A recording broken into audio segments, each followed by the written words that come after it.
দর্শক, এখন অনেক তরুণ উদ্যোক্তাই কৃষির দিকে ঝুঁকছেন। অনেকেই আছেন যারা পড়াশোনা শেষ করে চাকরির পিছনে না ছুটে নিজেই খামার করার চেষ্টা করছেন বা কৃষি কাজে নিজের জ্ঞানগুলোকে প্রয়োগ করে ভালো কিছু করবার চেষ্টা করছেন। এই মুহূর্তে দীপ্ত কৃষি টিম অবস্থান করছে রাজশাহীর শিবপুরে। আমরা একটি সমন্বিত কৃষি খামার আপনাদেরকে দেখাবো, যেখানে একদিকে যেমন দেশি মুরগি পালন করা হচ্ছে, ঠিক তেমনি আবার অপরদিকে একটু যেই জাতগুলো কোয়েল পাখির একটু রেয়ার, ধরুন হচ্ছে যে সচরাচর আমরা বিভিন্ন খামারগুলোতে দেখতে পাই না, ঠিক তেমন কিছু কোয়েল পাখি এখানে পালন করা হচ্ছে। জায়ান্ট বা সুপার জায়ান্ট নামের কোয়েল পাখির কথা হয়তো আপনারা অনেকেই শুনেননি। আজকে আপনাদেরকে দেখাবো যে একটি খামারের মধ্যে কিভাবে একদিকে মুরগি পালন হচ্ছে, অন্যদিকে বিভিন্ন জাতের কোয়েল পাখিগুলো পালন করা হচ্ছে। সবাইকে স্বাগত জানাই দীপ্ত কৃষির নতুন একটি পর্বে, পাওয়ার বাই কাজী ফার্মস। আপনাদের সঙ্গে আছি আমি নুসরাত জাহান।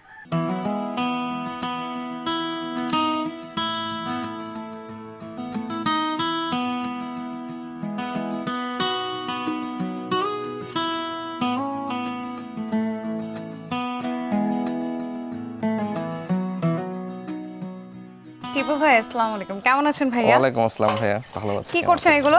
খাবার এই তো দিচ্ছেন? আমার দেশি মুরগিকে খাবার দিচ্ছি। আচ্ছা, এগুলো তো খুবই চঞ্চল মনে হচ্ছে। হ্যাঁ, এগুলা হচ্ছে একেবারে যেভাবে বন্য পরিবেশে যেভাবে পালন করা হয়তো, শুধু এখানে বনটা নাই, বাকি সবকিছু ওইভাবেই আর কি। এদের কোনো ঘর নাই, থাকার জায়গা নাই, খাবার দাবার ওরা নিজেরাই কালেকশন করে, আমি কিছুটা আর কি এদেরকে খাবার দাবার দিই।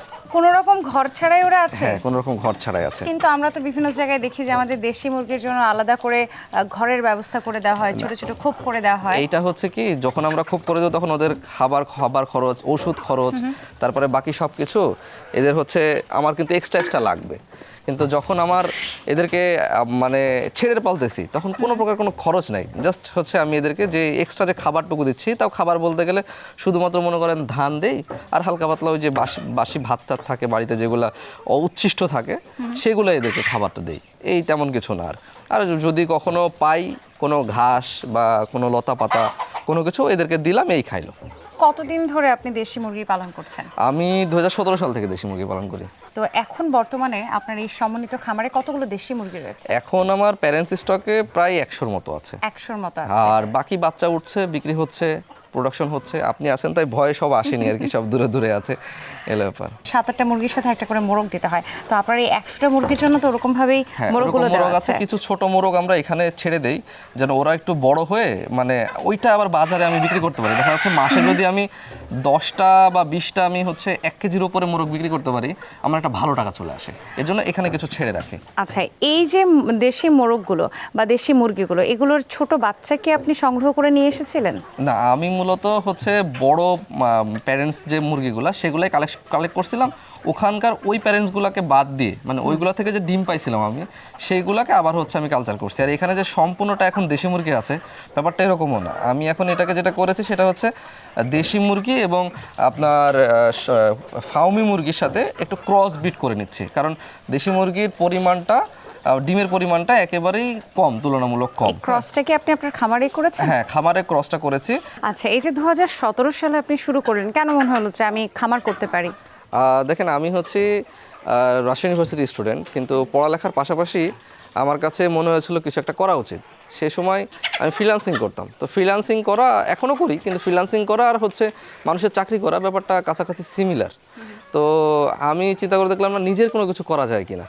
তো সে সময় টার্কি মুরগির খামার করেছিলাম। তো টার্কি মুরগির খামার করার পরে কিছুদিন পরে না টার্কি মুরগির চাহিদা কেন জানি কমে গেল। তো তখনই আসলে মূলত হাটে যাওয়ার অভিজ্ঞতাটা তৈরি হলো, যে হাটে যাওয়ার পরে মুরগি বেচবো, এটার একটা অভিজ্ঞতা তৈরি হলো। তো ঠিক সেই সময় দেখলাম যে অনেক বড় মুরগি কিনে না, কিন্তু দেশি মুরগি দিব্যি বিক্রি হচ্ছে। রেগুলার মানুষ কিনছে দেশি মুরগির ব্যাপারই আছে, দেশি মুরগির কাস্টমার আছে। তো তখন চিন্তা করলাম, আচ্ছা এই মুরগিটা যেহেতু বাজারে চাহিদা আছে, তখন আমাদের ওই সময় 400 টাকার মতো কেজি ছিল। এখন তো অনেক দাম, 500-600 টাকা কেজি বিভিন্ন জায়গা ভেদে। হ্যাঁ, আমাদের লাগে 500 টাকা কেজি। তো চিন্তা করে দেখলাম এত দামি মুরগি কিন্তু মানুষ কেউ পালন করে না, সবাই ওই বাড়িতে ছেড়ে যতটুকু পালন করে অতটুকুই। তো তখনই চিন্তা করলাম হচ্ছে একটা বড় একটা খামার দেওয়া যাক। তখন প্রায় 3000-এর মুরগির আমি খামার করি। এটা একটা ভুল ছিল। এটা ভুল ছিল কিরকম, যে 3000 মুরগি আমি ঠিকই পালন করছি, 3000 মুরগির হচ্ছে প্রোডাকশনও পাচ্ছি আমি, কিন্তু বাজারে নিয়ে এসে এত মুরগি যখন একসাথে নিয়ে আসতেছি তখন আর আমি বেচতে পারতেছি না। আচ্ছা, তখন আর আমি দাম পাচ্ছি মানে না। কোনো পাইকার ছিল না? পাইকার ছিল, কিন্তু পাইকারের চাহিদা দেখা যাচ্ছে 100, আমি নিয়ে আসছি 1000। ও, এরকম হইলে তো আর বাজারে তখন আর দাম পাবো না। তখন যেটা হয়েছে সেটা হচ্ছে যে আমি মানে কোনোভাবে ক্যালকুলেটর মিলাতে পারছিলাম না। পরে ওই খামারটা আস্তে আস্তে ধীরে ধীরে আমার বন্ধ করে দেওয়া লাগে। তো এই যে 3000 মুরগি, দেশি মুরগি নিয়ে আপনার যে খামারটি ছিল, সেই খামারটি কি এই জায়গাতে অবস্থিত ছিল না, নাকি এটা অন্য কোনো অন্য জায়গাতে? জায়গায় ছিল। এখানে করার উদ্দেশ্য, এখন এখানে এইভাবে করার উদ্দেশ্য, আমরা হচ্ছে বাজারকে টার্গেট করে কাজ করি। তো বাজার যে পরিমাণ খাচ্ছে সেই অনুযায়ী আমরা মার্কেট করি। আমাদের এখানে মাসে যদি আমি 10,000 টাকার মুরগি, সর্বনিম্ন 10,000 টাকার মুরগি যদি আমি উৎপাদন করি, এটা কারোর কাছে আমার হাত পা ধরা লাগে না বেচার জন্য। তো আমি এখানে 10,000 টাকা প্রফিট রেখে দেখা যাচ্ছে 30,000 40,000 টাকার মুরগি আমরা একটা হিসাব করি, করে আমরা সেই অনুযায়ী একটা প্রোডাকশন করে আমরা ওই পরিমাণ কন্ট্রোল প্রোডাকশন করি দেশি মুরগির। এখন বলতে পারেন তাহলে কি আপনার মাস চলে যায়? ব্যাপারটা এরকম না। ব্যাপারটা হচ্ছে যে আমার দেশি মুরগি আছে, পাশাপাশি আমার কোয়েলের খামার আছে, পাশাপাশি আমার গরু আছে, আমার মাছ ছিল, মাছ বন্ধ করে দিছি। তো এরকম প্রত্যেকটা জায়গা থেকে অল্প অল্প করে আস্তে আস্তে যাক আলহামদুলিল্লাহ একটা ভালো আপনি কিভাবে জানলেন যে দেশির সাথে ফার্মের যদি ক্রস করা হয় তাহলে একটা ভালো কিছু হতে পারে? এই আসলে- তথ্যটা কিভাবে পেলেন? আসলে এইটা হচ্ছে তথ্য বলতে গেলে ফার্মি মুরগিটা একটু ডিম বেশি দেয়, কিন্তু এদেরকে যদি আপনি আলাদা করে পালেন, এই ফার্মি মুরগি আবার বাজারে নিয়ে গিয়ে হচ্ছে মাংসের দাম কম। মাংসের দাম কম। হ্যাঁ, তখন দেখা যাচ্ছে খাবার খরচ দিয়ে ফার্মি মুরগিটা আর ওইভাবে করে পোষাচ্ছে পুষে ওঠে না। কিন্তু যখন আমি দেশি মুরগিকে ফার্মের সাথে ক্রস বিট করছি, কিন্তু কিছু বৈশিষ্ট্য রেখে, যেমন ধরেন আমার এখানে কিছু মোরগ দেখবেন, কিছু মুরগি দেখবেন আপনি গলা ছিলা আছে, কিছু মাথার উপরে টোপ জটা আছে, আবার বেশি লম্বা বেশি দেখছি লম্বা কিছু। আছে, কিছু কিছু কালার হচ্ছে ফার্মের মতো না, ফার্মের থেকে কালারটা ডিফারেন্স হয়ে গেছে। হ্যাঁ, এই যে এই সব কিছু মিলাই হচ্ছে আমার কাছে যে মুরগিগুলো আছে, এগুলোকে কাউকে যদি আমি বলি ম্যাক্সিমাম মুরগি, অল্প কিছু মুরগি বাদ দিয়ে ম্যাক্সিমাম মুরগিকে যদি বলি এগুলো হচ্ছে ফার্মের ক্রস, মানুষ বিশ্বাসই করবে না। ওই যে একটা মোরগ আমরা দেখতে পাচ্ছি যেটার খুব সুন্দর, অনেকটা জবা ফুলের মতো বা মোরগ ঝুটি ফুলের মতো একটা ঝুটি দেখতে পাচ্ছি। টোপ। এটা কেন, মানে এটা হচ্ছে এমনি হয়েছে? এটা জেনেটিক্যালি হয়েছে, অটোমেটিক হয়েছে। এটা হওয়ার পরে ওইটাকে আমরা রেখে দিচ্ছি যেন পরবর্তী যে কোনো প্রোডাকশন আসলে ওইটার মতো হয়। ওইটা হইলে কিন্তু হাটে আপনার দেশি মুরগি ছাড়া কিছু বলবে না। আর আপনি প্রথমে এসে আমার কাছে একটা মোরগের কথা বলছিলেন, ওই যে ফুড়া উল্টানো, ওই যে মোরগ, হ্যাঁ, আমার এই আমি মোরগটা, এইটার কথা এই বলছিলাম। মোরগটা, এই মোরগ, পালকগুলো উল্টে উল্টে আছে। হ্যাঁ, এটা কিন্তু দেশি মোরগ। হ্যাঁ, এটা আমাদের দেশি মোরগ। এইটা যদি আমি ব্রিড করাই, এটা থেকে যে বাচ্চাটা বের হবে, এটা কিন্তু হাটে নিয়ে গেলে আলাদা করে বলা লাগবে না যে এটা অন্য কোনো মোরগ না, এটা আমাদের লোকাল মোরগ বা এটা একটা আলাদা জিনিস। এটা কিন্তু ফার্মিকেও বলবে না। দিনে আপনি বলছিলেন যে একদমই কম খাবার দিতে হয়, তাহলে ওরা কি ধরনের খাবার খায় বা কতবার খাবার খায়? এরা হচ্ছে আমাদের যে খামারের ওয়েস্টেজ থাকে, এটা একদম ক্লিয়ার কথা। অনেকে বলবে যে হচ্ছে আপনারা ওয়েস্টেজকে হচ্ছে এইভাবে ইউজ করেন, খাওয়াচ্ছেন বা এরকম করছেন। ওয়েস্টেজের মধ্যে পোকা হয়, বিভিন্ন রকমের চেরা হয়, কেঁচো হয়, বিভিন্ন রকমের খাবার হয়, এরা এগুলো হাসড়ে হাসড়ে খায়। পাশাপাশি হচ্ছে বাইরে এমনিতেই অনেক পোকামাকড় থাকে, তার ভিতরে আমরা দেই হচ্ছে ধান। আর রোগ প্রতিরোধ ক্ষমতা কি অন্য মুরগির তুলনায় এই মুরগির অনেক বেশি? তো এই যে এই মুরগিগুলার আপনি এখন পর্যন্ত চঞ্চলতা দেখলেন, আমি যতদিন পর্যন্ত পালন করতেছি এই চঞ্চলতাতেই আছে। কোনো প্রকার আলহামদুলিল্লাহ এখন পর্যন্ত কোনো অ্যান্টিবায়োটিক কোনো প্যারাসিটামল খাওয়ানো লাগে না এদেরকে। ভাইয়া, আপনি বলছিলেন যে আপনার এই খামারে 100টির মতো মুরগি এখন বর্তমানে রয়েছে, তো মাসে কত খরচ হচ্ছে ওদের পেছনে? এটার কোনো অ্যামাউন্ট কি জানা আসলে আছে? ওভাবে হিসাব করা নাই। ধান খাওয়াই তো সর্বোচ্চ খাই 2 বস্তা ধান খায়। আমরা এভারেজ একটা হিসাব করছি যে আমাদের প্রতি মাসে সর্বনিম্ন 10,000 টাকা প্রফিট থাকে। কেউ যদি এই ধরনের দেশি মুরগি বা এই যে ক্রস জাতের মুরগির খামার করতে চায়, তাদের জন্য আপনার কি পরামর্শ রয়েছে? আমি আগে বলবো তার বাজারটাকে যাচাই করতে হবে। সে 2 দিন 3 দিন 5 দিন আগে তার লোকাল বাজারকে ঘুরবে, তার লোকাল পাইকারদেরকে সাথে কথা বলবে, তার কাছ থেকে কিরকম, মানে তার একটা আনুমানিক একটা ধারণা নিতে হবে যে হচ্ছে আমি কি পরিমাণ বিক্রি করতে পারবো, সে কতটুকু উৎপাদন করতে পারে। এটার কোনো মানে মাথায় নেওয়ার প্রয়োজন নাই। উৎপাদন সে করতে পারবে। দেশি মুরগি হিউজ উৎপাদন করা যায়, আমি নিজে উৎপাদন করছি, সেটা আমার অভিজ্ঞতা আছে। কিন্তু আগে দেখতে হবে বাজারে সে কয়টা বেচতে পারতেছে, মানে তার ক্যাপাসিটি কতটুকু, পাইকার যদি না কিনে সে নিজে কতটুকু বেচতে পারবে, রাস্তায় দাঁড়ায় থেকে সে কতটুকু বেচার অভিজ্ঞতা তার আছে, এটার উপরে ডিপেন্ড করে সে তখন মুরগির প্রোডাকশন শুরু করবে। এবং অন্য কারো ব্রিড দিয়ে কাজ করা যাবে না, নিজের ব্রিডকে দিয়ে কাজ করতে হবে। কালেকশন করতে পারলাম, কালেকশন করা ব্রিড থেকে ডিম উৎপাদন হয়েছে, বাচ্চা উৎপাদন হয়েছে, কালেক্টেড ব্রিড ফেলাই দিলাম, কালেক্টেড ব্রিডকে বেঁচে দিছি, এবং নতুন যে নিজের ব্রিডটা হইলো সেই ব্রিডটা দিয়েই আমাকে কন্টিনিউ করতে হবে। এটাই হচ্ছে মূল মন্ত্র দেশি মুরগির খামার। এবং এটার জন্য তো খুব বেশি জায়গার দরকার নেই, খুব বেশি জায়গার প্রয়োজন নাই। যদি কেউ ছেড়ে পালতে পারে তাহলে খুবই ভালো। আপনি উপরে দেখলাম একটা নেট, হ্যাঁ, নেট দিয়ে রাখছে যেন খুব বেশি বাইরে না যেতে পারে। ভাইয়া, আপনি বলছিলেন যে আপনার এই খামারে কোয়েলও রয়েছে, আমরা কি একটু সেই দিকগুলো ঘুরে দেখবো? জি, চলো।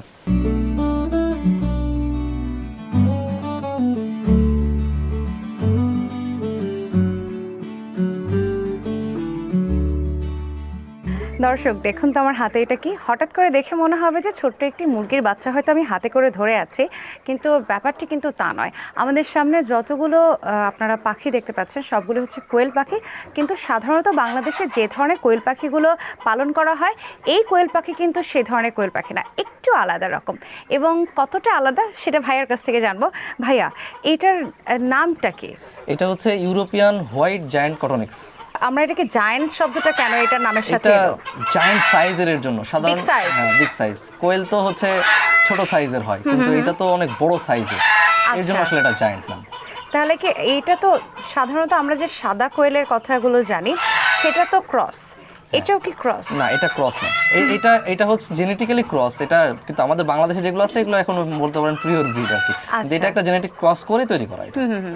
তো এই যে আমার হাতেই যেটা আছে ওর ওজন কত হবে, বা প্রত্যেকটার ওজন কত? এখন এগুলার ওজন হবে 400 গ্রাম প্লাস আর কি।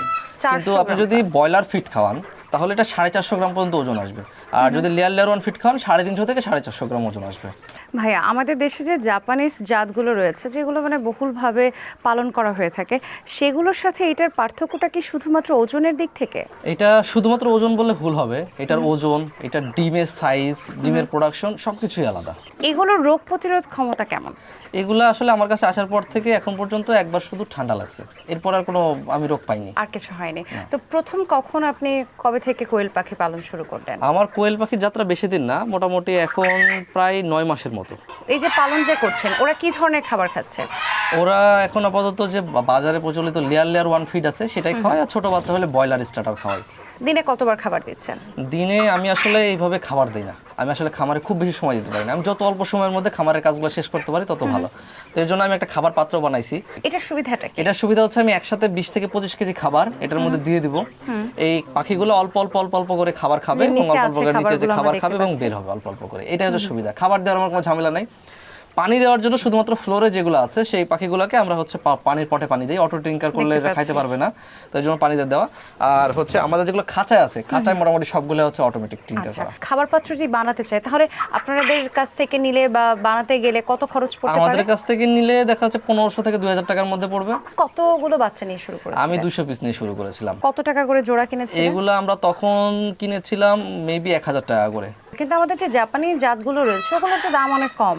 এইগুলা হচ্ছে দাম কম কারণ হচ্ছে এগুলো এখন অ্যাভেলেবেল হয়ে গেছে। এগুলো যখন অ্যাভেলেবেল হয়ে যাবে তখনও দাম কম হবে। আমি যদি বছরে বলি কতগুলো ডিম দেয়? এরা 300 প্লাস ডিম দেয়। আপনি কি শুধুমাত্র কোয়েল পাখি মাংসের জন্য বিক্রি করছেন নাকি ডিমও বিক্রি না, করেন? এখন ডিম বিক্রি করার তো সুযোগ নাই। আমাদের যে পরিমাণ ডিম উৎপাদন হয় ম্যাক্সিমাম ডিম আমাদের ডিমই অর্ডার হয়ে যায়, মানে বীজ ডিম হিসেবে ডিমই অর্ডার হয়ে যায়।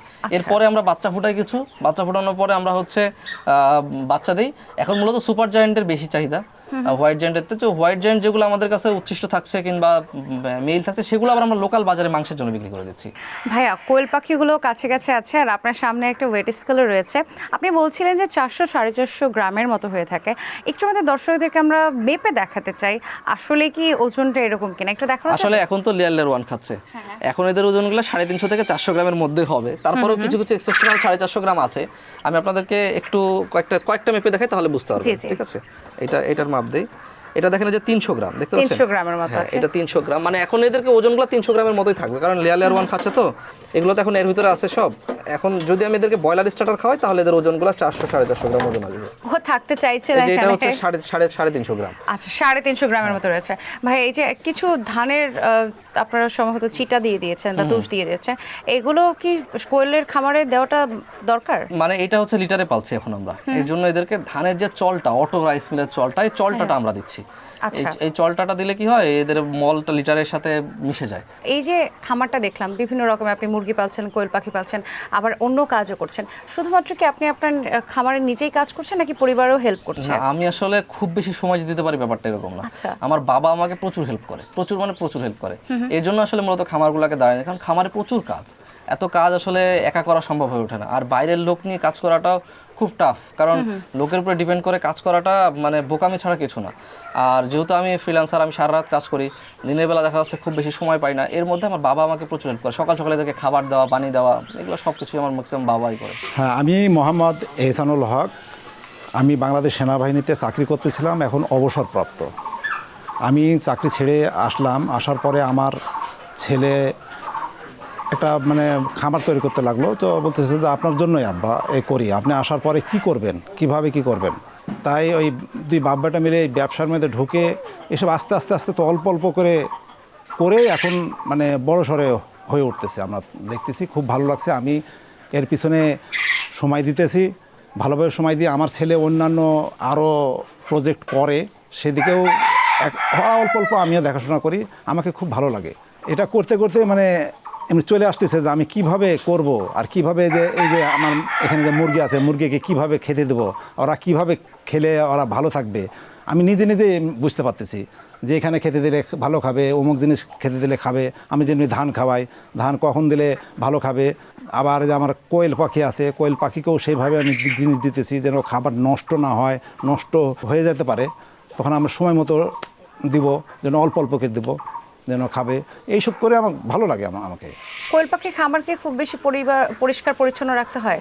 খুব বেশি পরিষ্কার পরিচ্ছন্নতার কোনো কিছু নয়, তবে পরিষ্কার পরিচ্ছন্নতার বাইরে কোনো কিছু নয়, সব কিছুই করতে হবে। তবে হ্যাঁ, আমরা আসলে একটু হেলাই ফেলাই পালন করি, কারণ যেহেতু আমাদের হচ্ছে সময়টা হাতে কম, এর জন্য আসলে একটু হেলাই ফেলাই পালন করি। তবে পরিষ্কার পরিচ্ছন্ন থাকলে অবশ্যই সেটা ভালো দিক। অবশ্যই ভালো। ভাইয়া, এখানে তো আমরা হোয়াইট জায়ান্ট কোয়েল দেখলাম, যেহেতু আপনি বলছিলেন যে সুপার জায়ান্ট কোয়েলও আছে, সেগুলো একটু আমরা দর্শকদেরকে দেখাই। চলুন।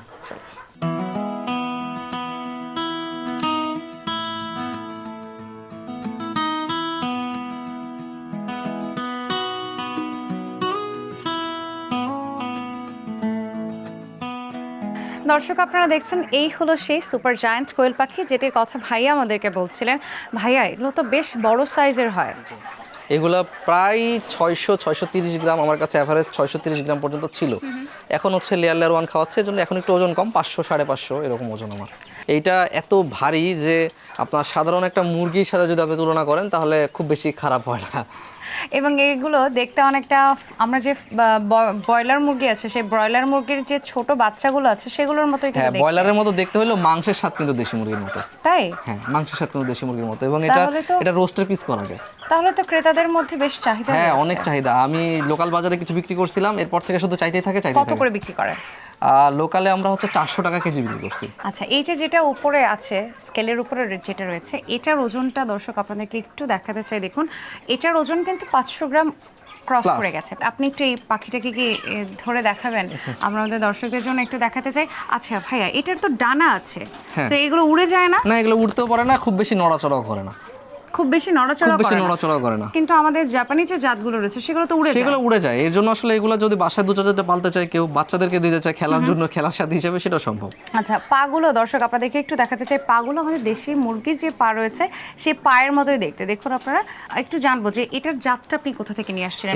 এটা আমি ময়মনসিংহ থেকে নিয়ে আসছি। কত করে জোড়া এনেছিলেন? এইগুলা আমরা পিস হিসাবে নিয়ে আসছিলাম, তখন প্রায় 2000 টাকা করে পিস হিসাব করে নিয়ে আসছি। একটার দাম 2000 টাকা? জি, তখন নিয়ে আসছি। এখন তো এগুলোর দাম এখন আপনি যখন বিক্রি করছেন তখন কত করে বিক্রি দেখা যাচ্ছে করছেন? বড়গুলো 1000 টাকা করে বিক্রি করা যাচ্ছে। আর একটা তবে হ্যাঁ, এই মার্কেট থাকবে না। এই মার্কেটটা হচ্ছে আমরা আস্তে আস্তে যত দিন যাচ্ছে, যত আমাদের প্রোডাকশন বাড়ছে, তত কমে যাচ্ছে, কারণ দিন শেষে সেটা মাংসই হবে, তো মাংসের দামই বিক্রি হবে, এই হলো ব্যাপার। আচ্ছা, এটার রোগ প্রতিরোধ ক্ষমতা কেমন?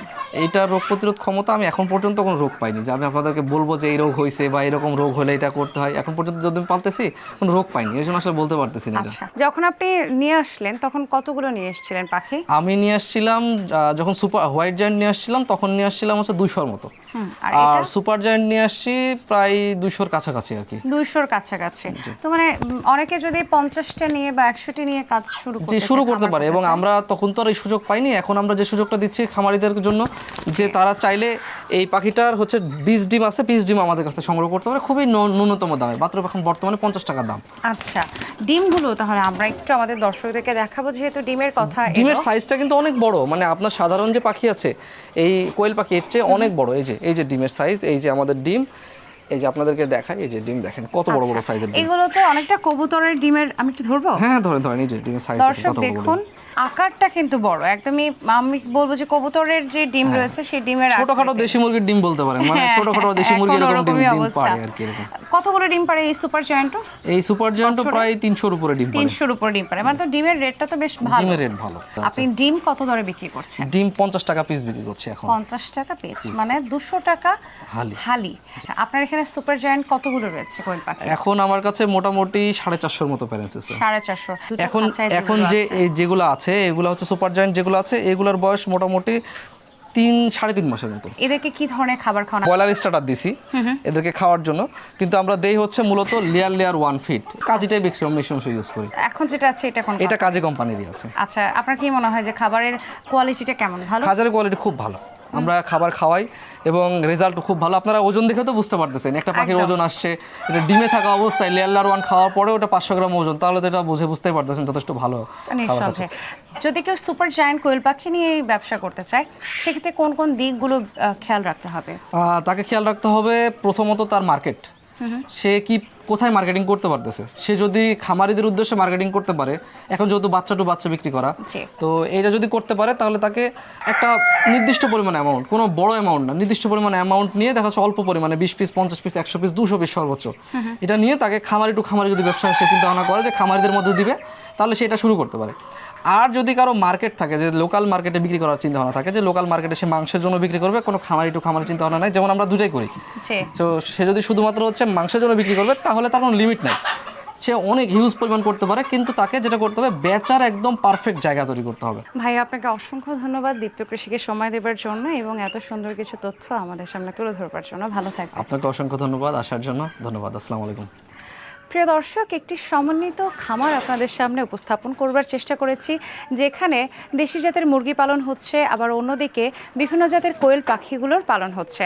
অনেকেই ভাবছেন যে দেশি কোয়েল পাখি পালন করলে বা জাপানি যে জাতটি রয়েছে সেই জাতটি পালন করলে আমরা কতটুকু লাভবান হতে পারি, অনেকেই দ্বিধাদ্বন্দ্বে থাকেন। তারা কিন্তু চাইলে এই ধরনের সুপার জায়ান্ট কোয়েল পাখিগুলো নিয়ে ব্যবসা শুরু করতে পারেন। মাংসের জন্য বাজারের যথেষ্ট চাহিদা রয়েছে, বা আপনি দেশি জাতের মুরগিগুলো পালন করতে পারেন।